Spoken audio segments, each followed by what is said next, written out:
Greetings and welcome to the Modern Alchemist channel. I'm Aubrey Forrest, the Modern Alchemist, and this is Ask An Alchemist Live. Hey Andy, how's it going? It's good to see ya. So we've got an excellent question to start our evening off with tonight, and from Cameron. And so I figured I was going to go through it. The actual question is in the text of the meeting here, but we're going to go through it line by line, just because there's so much to harvest from this particular question, so much to talk about. And so let's get at it. Cameron writes and asks, and he says, during the act of prayer, there is an active and passive balance of faith going on. All right, let's talk about this really quick. We're going to stop right there. When we're going to discuss this, I'm going to use the Tree of Life in Kabbalah to help us visualize what it is that we're looking at. It's an excellent glyph, an excellent cognitive thought form for this application. So when we are talking about faith, and when we consider the lightning strike on the tree, which is the descent of energy that goes from the first sphere, then it goes from Keter down to Chokmah, and Chokmah to Bina, and Bina to Chesed, and Chesed to Gevura, and it works down like a little, Shazam lightning strike, for lack of a better description.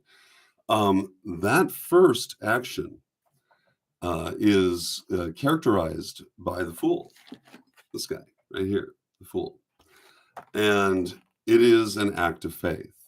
Now, in my advanced classes, we've talked about this and talked about what that is, but in short, faith is the first principle of all action. Faith creates the imbalance through which the perpetuation of universal motion is maintained.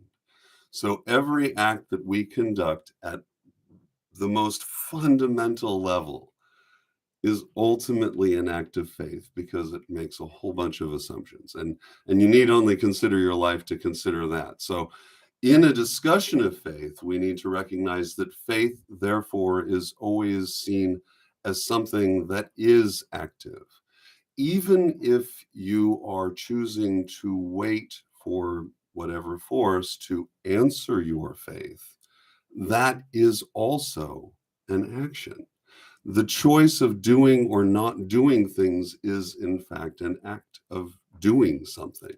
Even if you're choosing to do nothing, then that in itself is a purposeful act. So if I choose to wait and have my faith addressed, then I am, in fact, still an active participant. I'm still the fool taking that leap off into the great blue and assuming that that action, that withholding of action in that sense, is in fact going to cultivate something in my behalf. The active aspect, Cameron continues, is the doing or being part, as stated in the Epistle of James. And I'm going to read that epistle, by the way, because not the whole thing, don't worry about that, but I am going to be reading it. And the reason for it is because there are many times I find that the Bible's funny. And in this case, it cracked me up. It always does. There's a number of scriptures that can be really funny. I taught from the Bible for a quarter century. So when I come across stuff like this, I'm always like, oh yeah, that should be read. So this is taken, I know it's like scripture time, folks, but hey, we're using this as an effort not to seek salvation, but understanding of ourselves, the universe, the principles that we're engaged in. And so when we have discussions of these principles in frank dialogue, like what you find in scripture here in the Epistle of James, take advantage of it. Why not, right? So I'm using the New International Version produced by Zondervan Publishing. So if it sounds different than what you're used to, that's because it might be.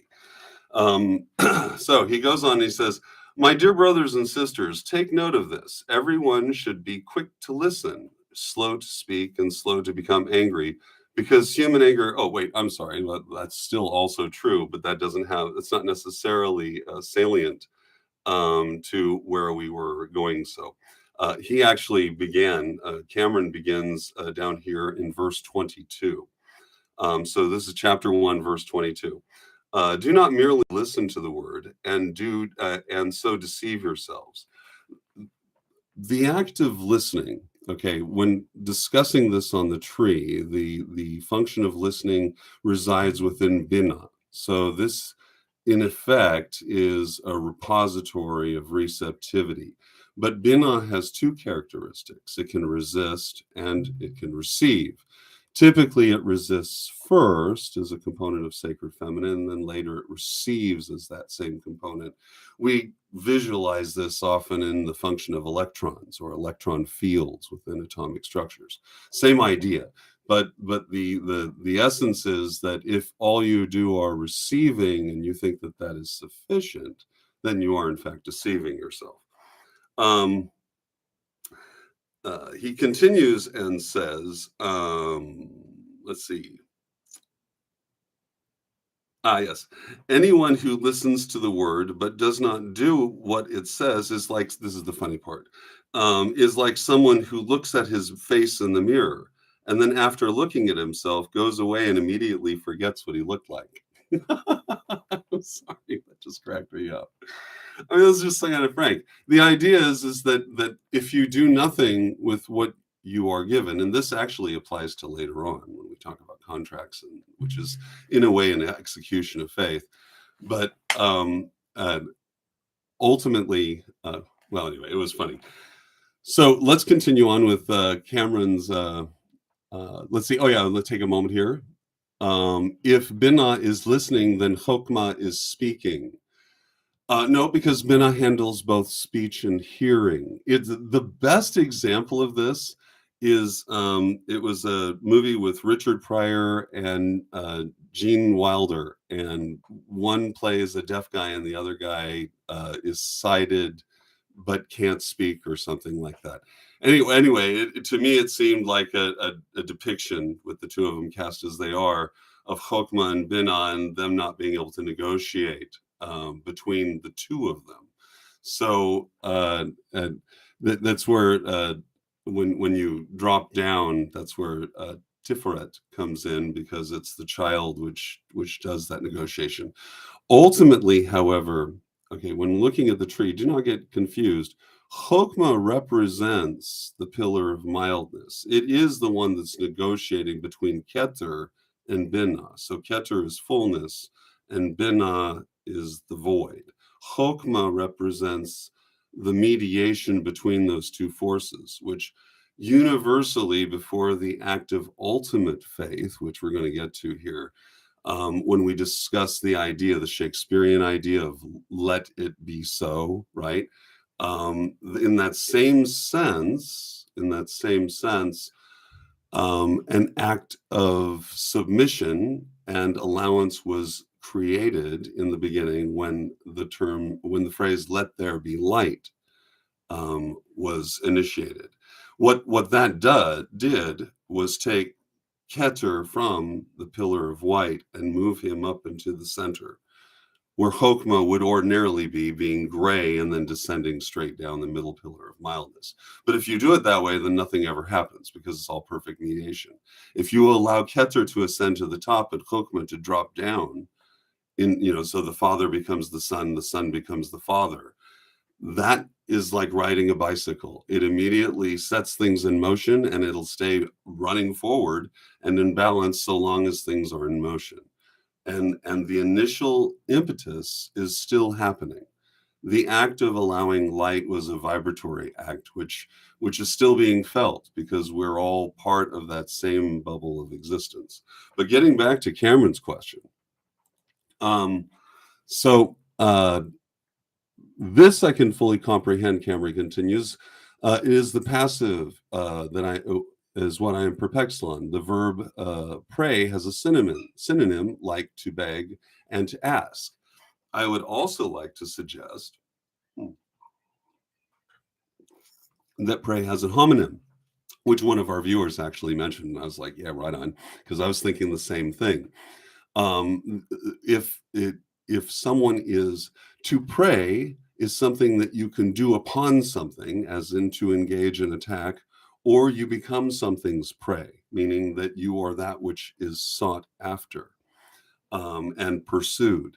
In either case, the act of praying or becoming prey is an active act. One is, let's go with the first part.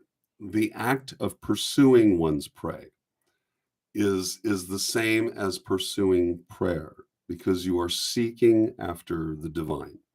You are seeking after them through a vibratory expression that is seen in words and deeds, and in stillness.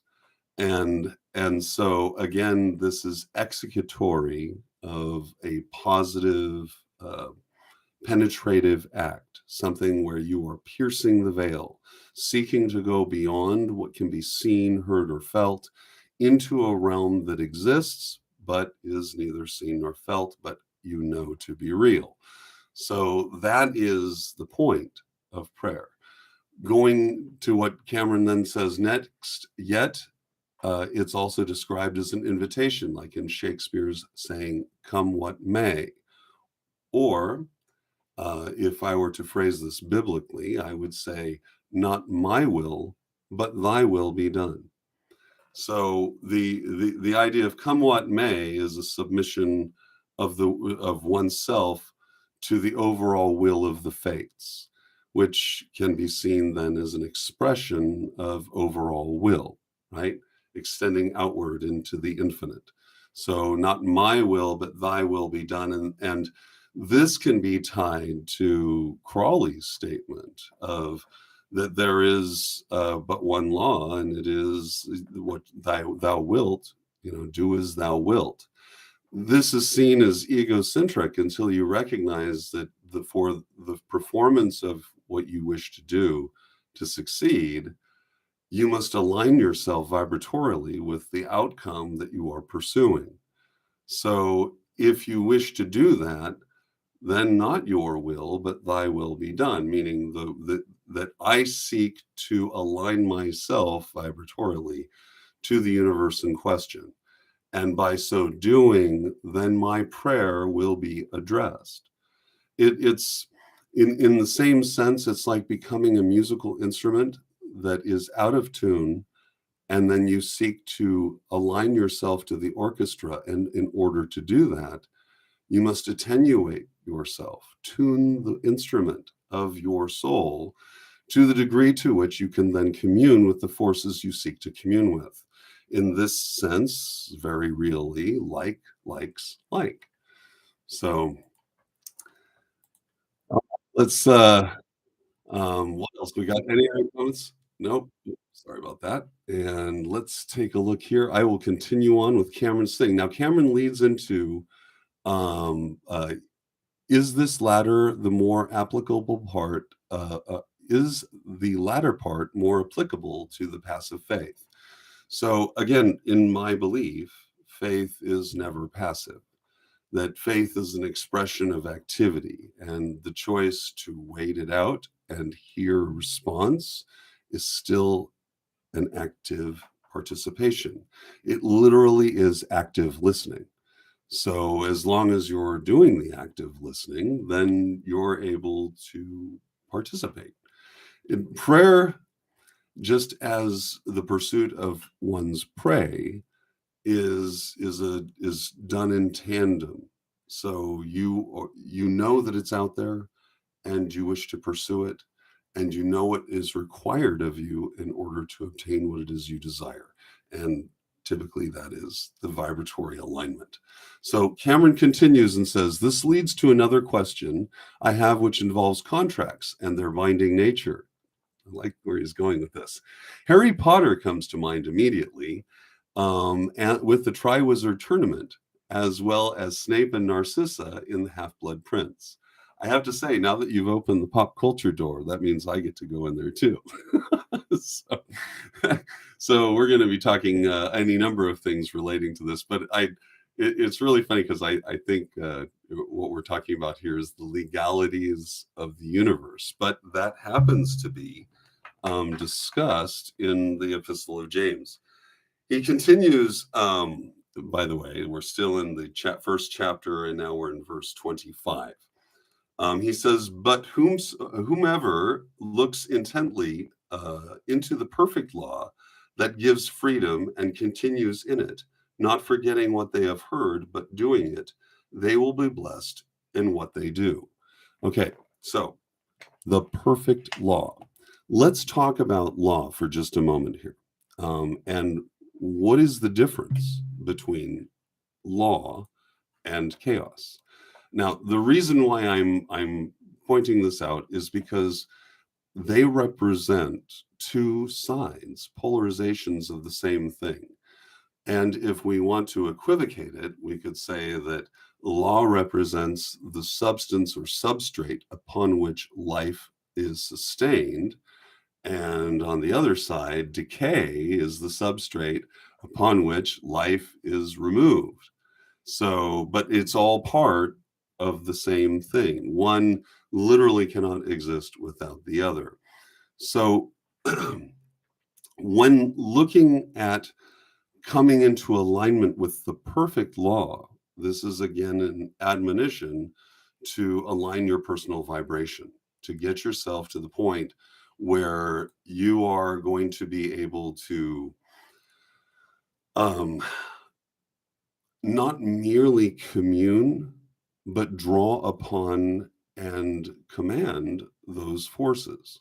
And by command, I mean, if it is an extension of your will, and your will is an extension of universal will, and you are aligned with that, then what you do can become manifest. So the trick is to figure out how to do that and make your manifestation work. I hinted at that in the previous video where I talked about gratitude. To me, the vibration of gratitude is the ultimate expression of the creature form that exists in the bottom portions of the tree of life. And what I mean by that is that the upper three spheres represent the sacred masculine. It is the blade that extends upward and is penetrative. Even within Bina, you still see that depicted not as a feminine deity, but as Saturn.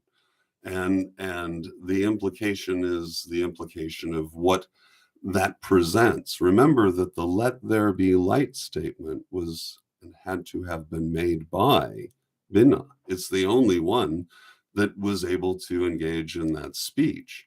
When Bina looks across the way and the magician standing in Bina looks across the way, the reason the person who is depicted as a person of faith, is depicted as a fool is because all of the tree has been written by the magician who stands within Bina and within Hod, where language is conducted. So that means this glyph is all theirs and they get to call anything they want what they want. Why would they call that person a fool? I'll tell you why. Because they're just trusting that things will just work out because they have faith. And that's that thing about faith that makes it both incredibly powerful and incredibly frail. It requires reinforcement through one's activity, which is why James counsels so strongly that you can't just hear about it and expect that to shelter you in an act of faith, but one must execute their faith. And this applies to everything, like everything, relationships, to your relationship with your friends, your family, your loved ones, your job, the things that you want to pursue, the goals you happen to have. Everything is executed on faith. Everything begins with that. And so let's take a look then at how this applies in the alignment of this natural law and these legal questions. All right, well, in the case of Harry Potter and the Triwizard Tournament, everything about that's wrong. I'm sorry, but he's a minor. You can't just make a minor who, because he's a kid and everything about that's wrong. But that's okay. I guess so. In that case, the contract is binding by virtue of the fact that Harry Potter is attending Hogwarts, and therefore he is bound by his negotiated attendance and contract with the school, that whatever environs the school places him in, or he is a representative. That's why, because of Gryffindor.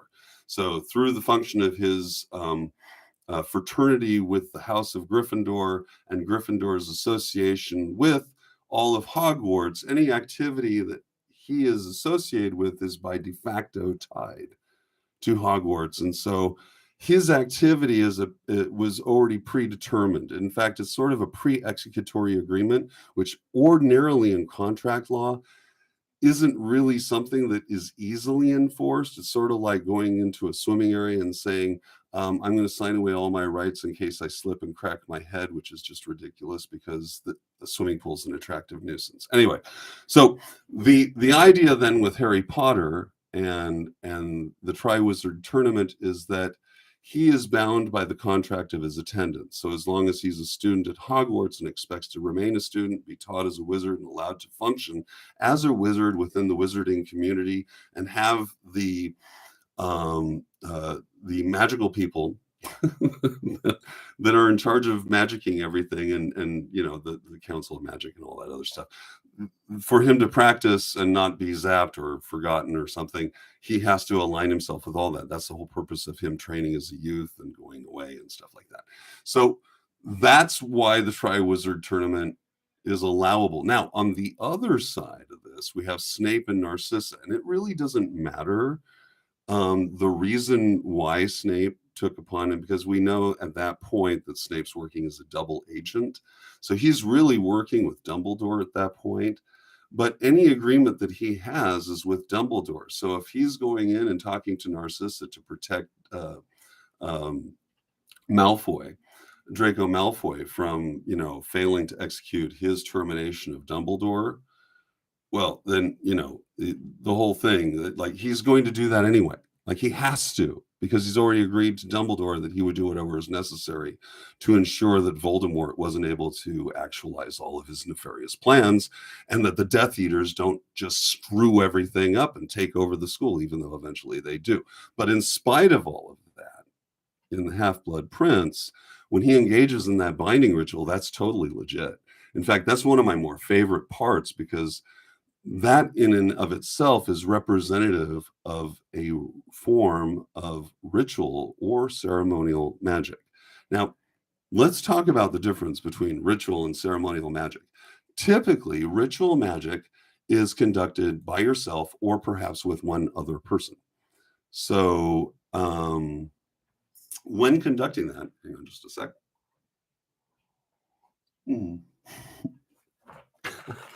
So when conducting ritual magic, what it is, it's done in a series of performances and stage which are designed to align your vibration with the force which you are seeking to commune with. And if you happen to have an additional person, and if the ritual happens to be a binding ritual, which is typically why you would involve another person, then that whole thing that you see with Snape and Narcissa, where they grasp each other and that there's a kind of a magical thread going back and forth, but actually back in the old days, that was called tying the knot.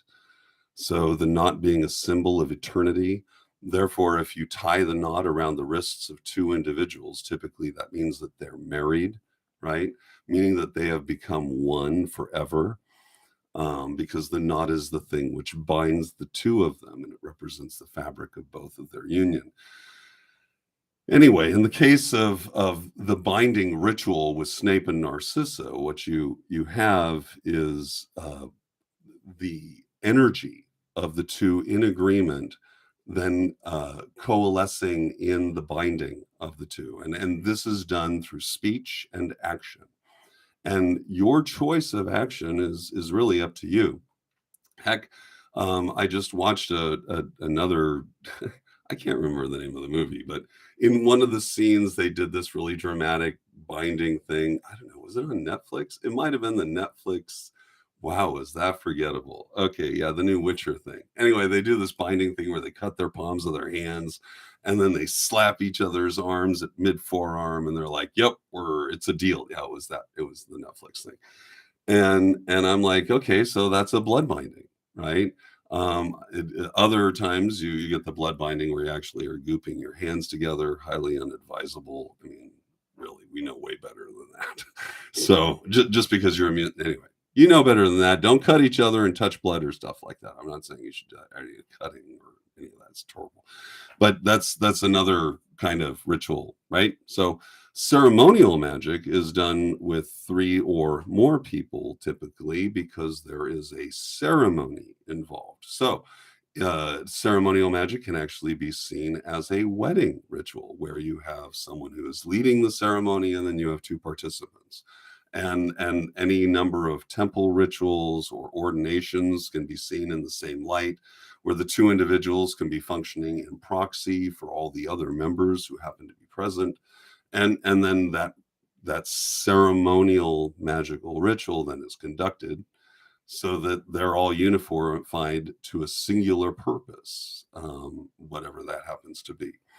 So that's the difference between ceremonial and ritual magic. In the case of Snape and Narcissa and the Half-Blood Prince, I would suggest that that was simply ritual magic because there's only 2 of them. There was a witness, but the witness was not conducting the ceremonies. Therefore, it was a ritual. And so, in short, ceremonial magic can be ritual, but ritual magic may not necessarily be ceremonial. Okay. As a magician, how does the type of ceremony play a role in what the contract signifies? Well, I kind of covered that already, but the degree to which a ceremony is involved adds weight to the overall effect of the covenant that is made.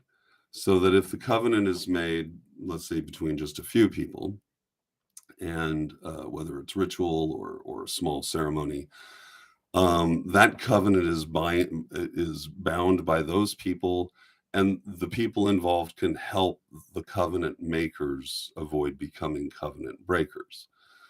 If it's a large ceremony, then there's a whole lot more support, right, to help the group remain consistent, and we see that in any number of fraternal organizations, where they have a sense of identity that comes as a result of their participation within various ceremonies. And so you go through matriculation in college, and this is a ceremony that is conducted by the dean, to which you have been presented with a token of your elevated consciousness.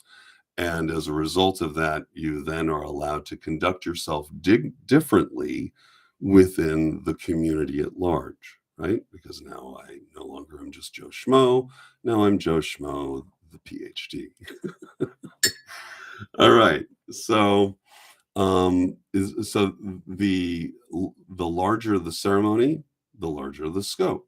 So the biggest ceremony that I can think of would be the inauguration of the President of the United States, or perhaps replacing the Pope, right? Something like that. Simply because those are enormous ceremonies that ultimately the outcome of that ceremony involves the extraordinary exchange of power and or the crowning of a king. Thank you. Yes, the crowning of a king, like would just happen. Yeah, huge amount of ceremony. And when Prince Charles was crowned king, a massive amount of wealth suddenly shifted to him. Read all about it. It's extraordinary how much wealth that family has. So, and with that wealth comes power. So that's what that's about. Finally, Cameron says, also, is it always necessary for there to be some form of contract, written or verbal, when 2 parties come to meet? All right. The most simple form of contract that 2 parties can make at any time when they first meet is a parlay.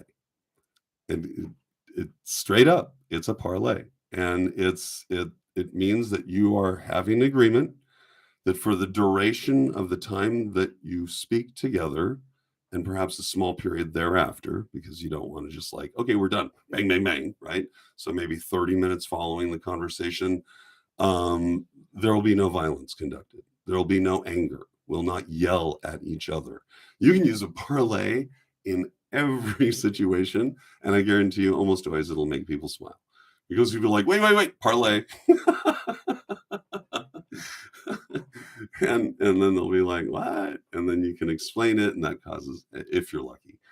But a parlay is universally understood as two people coming together in agreement, and that no violence will be conducted during the course of the conversation.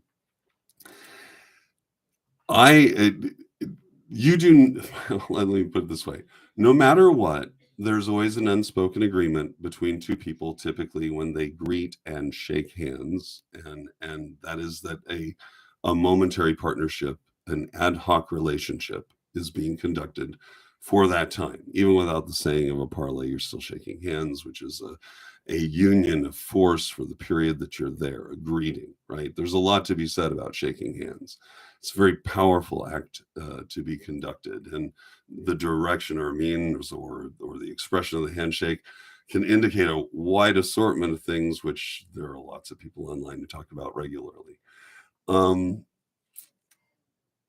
You do not need, I guess, to have a contract when you come to meet. But if you're talking about something where like these parties may not necessarily have each other's best interest in mind, or any other reason, I mean, I can't see another reason why you would actually need the contract thing to go on. But if that was the case, then then you would want some form of contract. There are some, I mean, if we want to pull another pop culture reference, right? We could do the Dresden Files and the Unseelie Accords, which were written by Queen Mab and are enforced by the Winter Court of Fairy. And the idea there is that all the signatories, again, this is one of those pre-executory things, right? If you're a signatory of the Accords, then you agree to certain forms of conduct. For instance, guest right.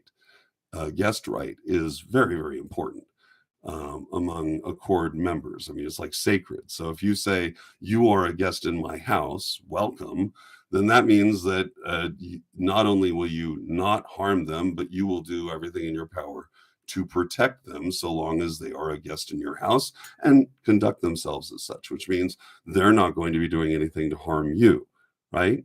So guest right is a big deal, and we actually do that today. Like in most cities and counties around the country, if your guests come in and then break your stuff, you have a right to pursue them legally, right? If these people are wrecking all your things and become violent, they have violated guest right and therefore are no longer seen as guests, and therefore the law may go after them and pursue them. So in the same context, when dealing with others and on a magical level and unifying with them and seeking to partner with them, um, there are unspoken things which are often just ignored but should be adhered to. Like by ignored, I mean we just don't actually pay attention to the fact that they exist. Like, for instance, you want to treat other people as you'd want to be treated. That's a regulation that when you meet another person, that's something that you would want to see done, right? So that doesn't need to be written as a form of contract, but by conducting yourself in that way, well, then you're acting in accordance with a contract that you see may be in place within the universe as a form of universal law, right?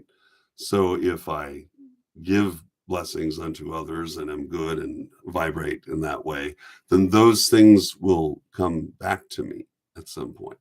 So, and you don't do it for the purpose of having things come back to you. You do it because that is a natural outflowing of who and what you are. So, let's see. That concludes Cameron's question, I think. Let's see. Or can there, oh, wait, Cameron also has one last thing. Or can there be a way where stipulations aren't enforced? Well, I would suggest that the point of a contract is so that stipulations are enforceable. So if you create a contract that is unenforceable, then it's not a contract. And that's true in actual law too. So if there's no way to actually enforce the contract, then nobody is bound. The contract is about a binding. So if people are not bound, and the binding can cause misfortune to happen to them, they can be punished by the law. They can be pursued and lose their freedom. Like there's all kinds of things that are engaged in that. So yeah, I'm definitely. Anyway, so that's it. I want to get to Andy's thing here because he's got me all excited. Yes, I totally noticed that there's a new Dresden Files out there, and so this should be really cool because one of my all-time favorite villains, Johnny Marcone, has now become a knight of the Blackened Denarius, and Thorin Namshiel, who is probably one of the greatest sorcerers of all time, the fallen angel, is his teacher inside of him. Like it just when you in the final last book, in Battleground, it was really cool to watch him just kind of come into his own in this final fight scene. I'm not spoiling anything, I hope.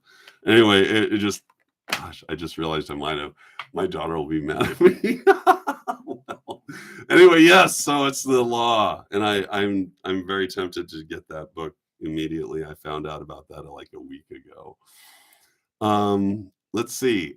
Andy writes, can we dig deeper into bindings? For instance, binding magic. It is not an agreement. Okay, there are forms of binding magic that we attempt, and but I would say with the degree to which an actual binding can work on a unaware third party in our current frame of reference, in my opinion, is extraordinarily limited. If it were not so, we'd see it happening all the time. Every time someone wanted to succeed and make $1 million, and why aren't people binding people so they make $1 million? You know, like it's something we've.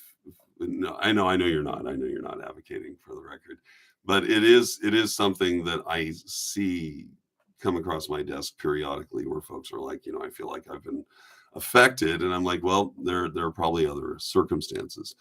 In the case of a binding ritual that involves two completely aware, consenting, conscientious adults who are not insane and, who are not acting in duress, then you're cooking with Crisco,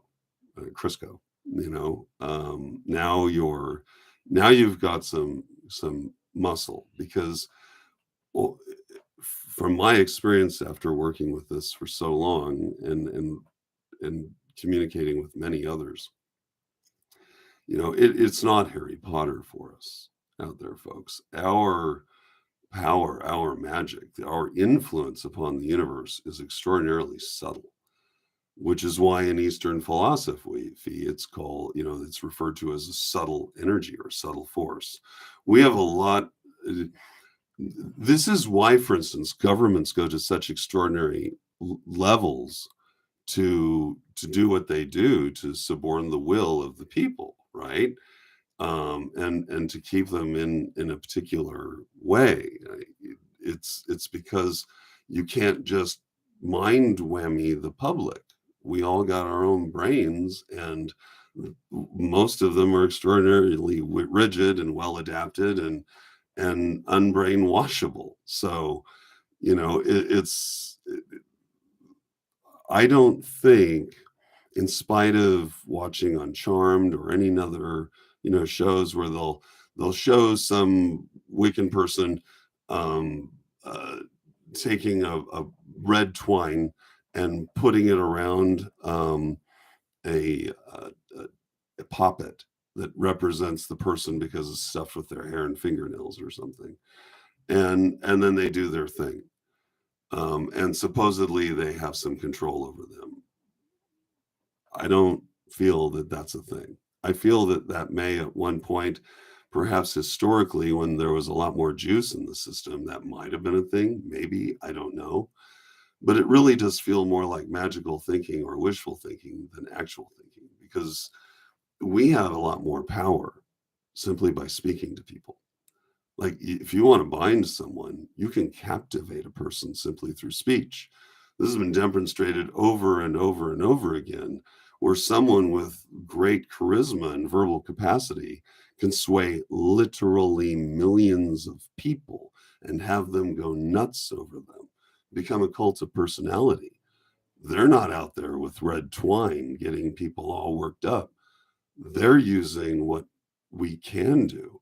They're vibrating themselves to the point at which they're an attractant, that they're, by executing the sacred masculine principle of projection and attraction, they are able to draw that to themselves.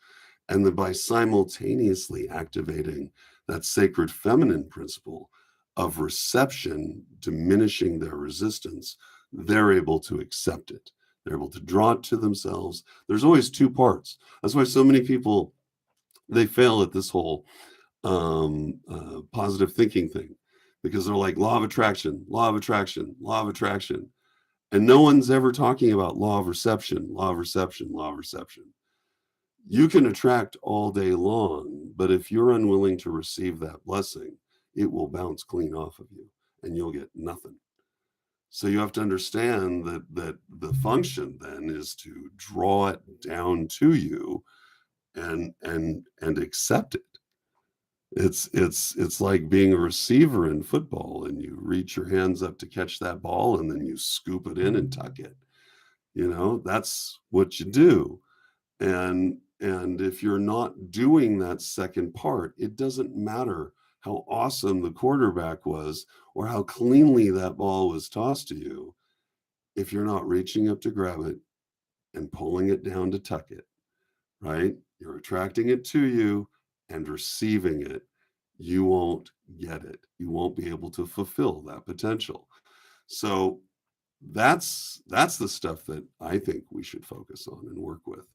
Because it's far better, rather than to focus our magic externally in a way that could be seen vibratorily as counterproductive, right? Wouldn't it be better to just work on your own vibe? Make it so that the other person is incapable of causing you harm or distress. One, maybe because you put them into context and now their influence is diminished. And two, maybe because your vibration is such that you're no longer attracting any form of negative input. It really does come down to us. If you want something to change, I know it sounds cliche, but we do need to become, first and foremost, the change that we want to see happen. That's that act of faith, because you don't know if it's going to pay off. You don't know if that mental alchemy that you're engaging in, where you're sitting there and taking the forces of the universe into your mind and drawing your will upon them to make a change within yourself so that you can then affect change outside. It literally is the up, up, and away, going in, and then boom, big explosive move, out and away, gone. I'm out. I'm doing my thing. I'm being positive. I'm drawing it all in, and I'm tucking it. I'm catching the ball. So yeah, that's definitely a big part of it. And so my biggest advice is to concern yourself less with and I'm not just speaking to you, Andy, I'm talking to everybody here, but concern yourself less with the control of others, which we know, because we see every day this attempted, the fact that it has to be a full court press, multimedia all the time, 24/7, everyone in your face constantly with every little possible idea. That kind of stuff, if it's turned off, it immediately goes away and there's zero pressure, which means it's not sustainable. It has to constantly be pushed at you.